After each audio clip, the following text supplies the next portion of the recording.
الحمد لله رب العالمين والعاقبة للمتقين والصلاة والسلام على أشرف الأنبياء والمرسلين ومن تبعهم بإحسان ودعا بدعوتهم إلى يوم الدين أما بعد. So now continuing from our last session.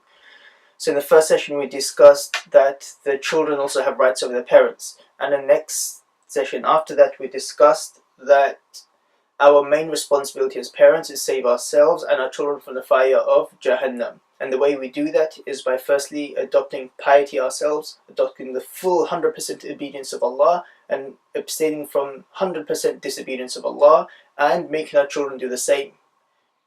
That once we purify ourselves, the children will follow. So that was our second session, establishing our main responsibility as parents. So now going into so now after listening to all of this, okay, so many parents will have, many justifications, many responses, and honestly, a lot of this is just to make ourselves feel better. That, as a parent, I've done my job, or, I've done my best. And, let's say our child now has grown up and is not praying salah, wearing the hijab, involved in bad things. So we want to justify to ourselves, to make ourselves feel better, I've done my job, I've done my best, and I've tried. So a lot of these are just justifications, just to make ourselves feel better. So the first objection that can come, that I believe that parents will be thinking, is that although we did not teach them ourselves how to pray salah, to memorize the Quran, to understand Islam, etc., etc., but this is why we send them to the madrasa for, few hours a week, or this is why we invited a teacher, an imam, qari, to come to our house and teach our child the Quran. So the responsibility that we discussed was fulfilled by them. So firstly, in order to understand this, we've fulfilled our responsibility by sending the children to a madrasa. So we tried to show them the right path. So in order to understand this, first let's look at the Quran again, because our first point of reference is always the Quran. So what does Allah say? Firstly, when Allah talks about the Islamic education of children in the Quran, Allah always talks about the father. Allah always talks about the father teaching the child, and how the father was worried about the religion of his children. For example, Allah talks about Nuh alayhi salam in the Quran, and his father, how Nuh alayhi salam was a concerned father, how his son could attain hidayah and guidance.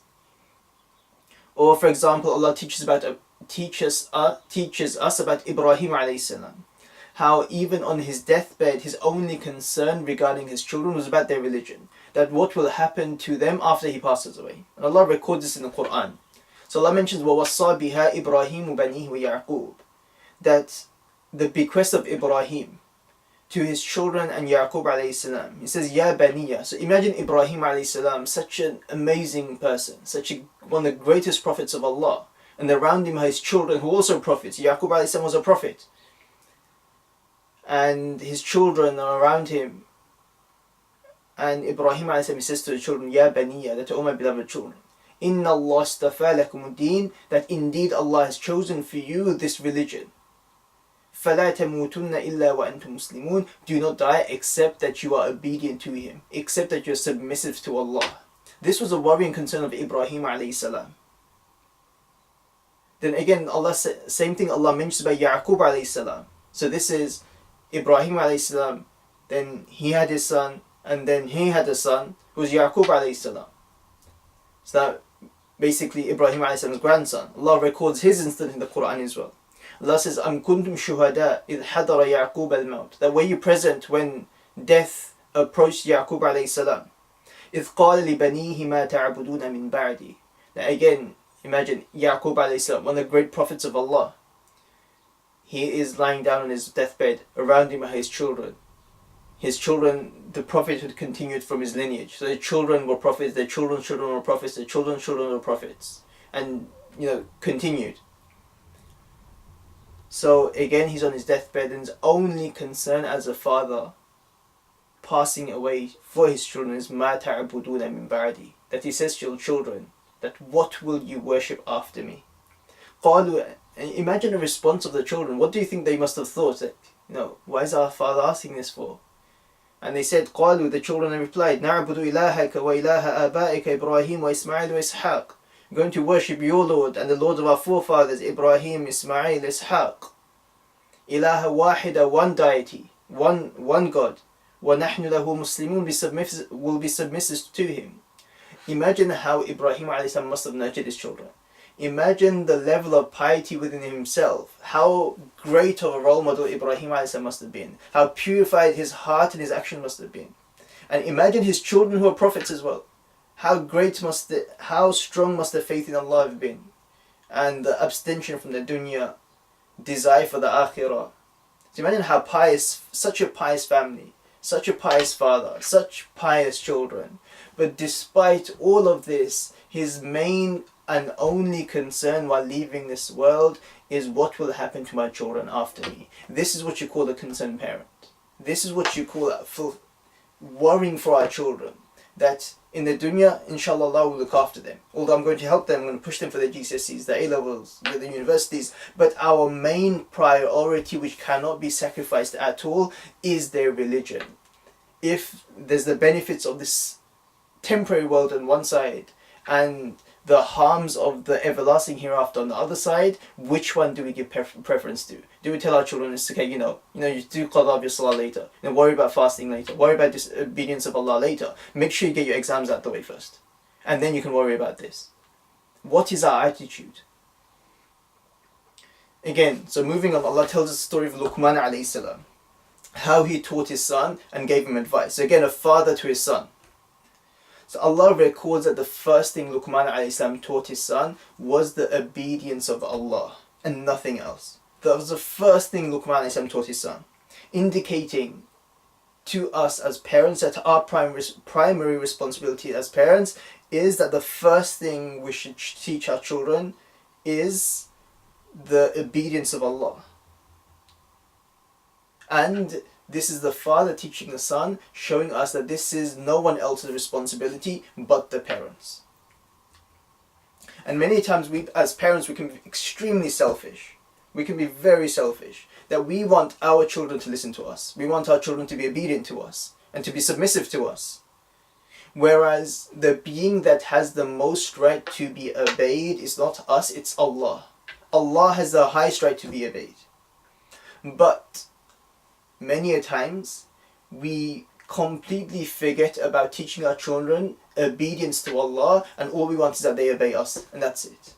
Whereas if we taught our children to be obedient to Allah, have the fear of Allah, then out of that fear of Allah, and out of that obedience of Allah, it would lead to our children being obedient to us. It goes hand in hand. Allah says in the Quran, وَإِذْ قَالَ لُقْمَانُ لِابْنِهِ وَهُوَ يَعِظُهُ. When Luqman, and remember the time when Luqman alayhi salam, he said to his son, وَهُوَ يَعِظُهُ, and he was giving him advice. Ya bunayya, he says, oh my beloved son.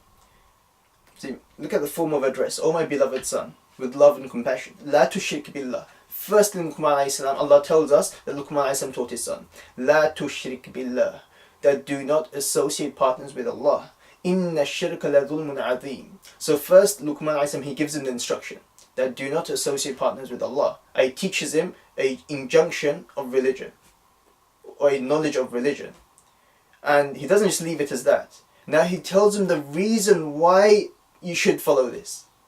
And this is sometimes, many times we fail as well. We teach our children, pray salah, do this, read the Quran, have you done this today, have you prayed Fajr today? But we don't explain to them in a manner that they'll understand why they need to do these things. We command our children, have you prayed your salah? Or we tell them or shout at them for not praying their salah. But have we sat down with them, discussed with them, explained to them rewards of praying salah, importance of praying salah, how the Prophet ﷺ used to pray, how the companions used to pray. Now, why we as Muslims should pray to Allah, that Allah has given us so much that we need to give back to Allah. Have we explained to them in a manner that they'll understand? Then, now going back to this, Luqman says, Inna shirka la dhulmun adhim. The reason why you should not associate partners to Allah with Allah is because shirk is one of the greatest of oppressions. That Allah Himself has given us everything, and we say, no, it's not Allah by Himself. This person also gave me this. This also person gave me this. This person also created me. So one of the greatest oppressions. Then Allah goes on to say, وَوَصَّيْنَا الْإِنسَانَ بِوَالِدَيْهِ حملته أمه وهنا على وهن وفصاله في عامين أن اشكر لي ولوالديك إلي المصير. Then Allah goes on to talk about the rights of the parents, that a child should be good to their parents, because one thing leads to another. If we teach our children to be obedient to Allah, they'll learn how to be obedient to us. Okay, so now going back to the original discussion. So now, as parents, our job is not to just send them to a madrasa, or not just to pay for a teacher to come to our house for these 1 or 2 hours a week, and that will suffice for their religion. The job of teaching our children is for the parents alone. Everyone else there is just to help us fulfill our responsibility. The madrasa is to help us fulfill our responsibility. The teacher that comes to our house is to help us, the parents, to fulfill our responsibility. No, the madrasa is not the child's parent, and a teacher that comes to the house is not the child's parent. Neither is the imam the child's parent. We are the child's parent, and it's our responsibility. Everyone else is just assisting us in fulfilling us. Because this is a community, and as Muslims, we're advised to help each other. So now all of these things are just helping us fulfill our responsibility. And from a logical perspective as well. Imagine, let's say a teacher comes to your house for 2 hours a week. For 2 hours they're getting the Islamic education. And for the rest of the hours they are not receiving any Islamic education. How is that 2 hours of Islamic education going to impact this and change the child's life? And make them pious, obedient children? It's not, it's impossible. Or let's say the child goes to the madrasa for 2 hours a day, or 1.5 hours a day. How is that 2 hours, in comparison to the 22 hours they're not at the madrasa, going to change the entire life of the child? While they're not receiving Islamic education, Islamic tarbiyah and nurturing at home. It's impossible. Or except illa masha'Allah, that's who Allah gives tawfiq to. No children Allah gives hidayah to. So it's our responsibility, no one else's. Another objection that parents might make, okay, which is understandable. Parents might say that when we were young, and I've heard this many times, that when we were young, we didn't have these opportunities to learn Islam in depth, to understand Islam. All we knew is the basic things that had, to pray salah, reading a bit of the Quran, what's halal and haram, etc. So we don't have the ability to even teach our children. This is why we have to give them to the madrasa, and the madrasa will do that job. Although that does sound reasonable to one extent, but what I'm going to explain to you is completely unreasonable, and it cannot be an accepted excuse at all. Okay, so before I explain, the first thing I'm going to explain is that from the knowledge that we did have, how much of that knowledge did we implement ourselves and then implemented our children? Let's say basic knowledge. All as Muslims, we all have that basic knowledge. Let's say the knowledge of 5 times salah is fard, and we're going to be questioned about it on the Day of Judgment. And every salah that we miss, we have to do qada that salah. This is one basic amount of knowledge. Now, how much of that did I act upon? The 5 times salah, Fajr, Dhuhr, Asr, Maghrib, and Isha. And how much of that did I implement in my children? Once they reach the age of 7, did I command them to pray their salah or not? Once they reach the age of 10, did I reprimand and punish the child for not praying their salah? Did I tell them about the importance of salah? I guess these are basic knowledge that every Muslim we all have, and we can implement them in our lives and transfer them to the children's lives. So now, did I pray my Fajr Salah, for example? Did I make my children pray their Fajr Salah? Did I wake my husband or wife up, wake our children up? Did we pray Fajr Salah together? And after we recite some of the Quran? Okay, and secondly, so that's about regarding knowledge that we did have. We all had some amount of knowledge. Now, regarding knowledge that we didn't have, right now, and for so many years, 10, 15, 20 years, ample knowledge is available. So much knowledge is available for anyone that desires to learn about Islam. Today, there is no excuse for anyone for not studying Islam because of the amount of knowledge that's available today. Okay, so firstly, as parents, how have we approached... So first step is that we approach our local scholars. So now, those of us who have local scholars, have we, whether the scholar is a male or a female, and regardless of whether you're a male or female, because it's your responsibility to learn. So now, have you approached your local scholars and told them and beg them that you are desperate to learn about Islam to save yourselves and your families from the fire Jahannam. And beg them to give you some time so that they may teach you. Now, even if it's 20 minutes, 10 minutes a week, 20, 30, 1 hour a week, 1 hour a day, whatever it is, have you begged them to give you some time out of their busy schedule so that you can learn how to save yourself and your family from the fire Jahannam. This is the first thing. 99.9 cases we would have failed there. Because no, we don't approach our local scholars because we have no desire to learn. Now, secondly, let's say we're living in a town where there's no scholars available, whether they're male or female, there's no imam. Or in our surrounding towns, there's no scholars available either. Now, the closest scholar is, hours and hours drive. And then we'll also have online available as well. Now, YouTube is full of online courses where if someone wants to learn about Islam. Or there's so many online websites, courses, videos, lectures, everything is there. To such an extent, if someone wants to become a scholar today, they can do so from the internet without even leaving their houses. Knowledge to that extent is available. So that how can we say that knowledge is not available? And it's never too late. It's never too late to start learning knowledge. The Prophet ﷺ, he's given prophethood at the age of 40. From the age of 40 till the age of 63. This is when he learned the Quran. This is when he was guided by Allah subhanahu wa ta'ala. From the age of 40 he started. Okay, so the excuses that we may present to ourselves, these in reality are just justifications to make ourselves feel a bit better. So now we have to make this decision that I am a parent, Allah has made me responsible over my children. Now I have to fulfill this responsibility to the greatest degree and to my capability. To my human, whatever capability I have to fulfill that. Because this is an aman and trust, and I will be asked by Allah subhanahu wa ta'ala after I leave this world. So now before we finish, after having discussed our responsibility as parents, now we come to the question. So we always reflect on ourselves. Because this purpose of this talk is to make ourselves better. So that our lives can be better and our children's lives can be better. Now thinking about ourselves, some contemplation, and think about ourselves and no one else.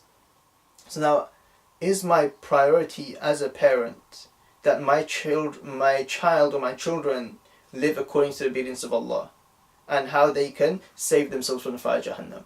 Is that, as a parent, is that my goal? And has that been my goal since my children were born? Okay, so I want everyone to think about it themselves. Now, many parents will say yes, that is my priority, which is alhamdulillah, and many parents will say no, that is not my priority, I did not make that my priority. But inshallah that intention will change and that will become a priority, inshallah, because now that we understand our responsibility. Okay, so now from amongst those that said yes, it is our priority. The next question is this understood through our actions, or is it only in our speech? So do my actions speak for themselves? That if someone were to analyze myself and my upbringing, how I brought up my children, that is completely according to the commandments of Allah. Because it's very easy to make a claim, but this claim should be made true through our actions. So now some questions just before we end, to think about how true is our claim that our priority as parents is to save our children and to teach them deen, or is it just a secondary intention that we have, that first I want my children to be successful in this world, with everything of this world, and then as a secondary thing, okay, if they have religion, it's good. For example, as parents, we need to think, okay, so do we command our children to pray the 5 times salah? Did we ourselves, not the madrasa teacher by the way, I'm talking about the parents, did we ourselves teach our children how to pray salah from the age of 7? So from the age of 7, they should be practicing the 5 times salah, including the Fajr salah. Fajr salah is not an exception, and the Isha salah as well. So did we ourselves teach them? If we can say yes, alhamdulillah, we taught them how to pray salah, and they started praying from the age of 7, you can say yes, alhamdulillah, our actions speak for themselves.